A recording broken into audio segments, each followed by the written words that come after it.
এটা আমার করা প্রথম অরেঞ্জ কেক। এর আগে আমি কখনোই অরেঞ্জ কেক বানাই নাই। আর এই কেক বানাতে গিয়ে বুঝতে পারছি যে কেক বানানো এত সোজা কিছু না আসলে। আর অরেঞ্জ কেক বা অন্য কোনো ডিফারেন্ট স্টাইলের কেকগুলো, নর্মালি স্পঞ্জ কেক ছাড়া আর কি অন্য কোনো কেক বানানো আসলেই অনেক কষ্টের।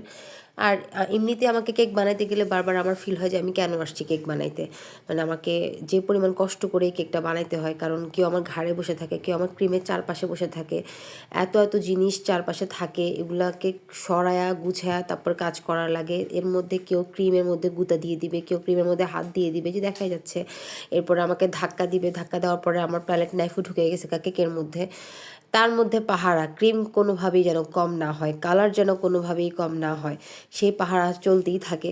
তো এরকম যুদ্ধ করতে করতে আসলে কেকের আউটকাম আর কি বের হবে সেটা নিয়ে আমার টেনশন থাকে না। আমার টেনশন থাকে যে আমি কতক্ষণে কেকটা বানাবো আর বলবো নে খা। আমার অবস্থা এরকম থাকে।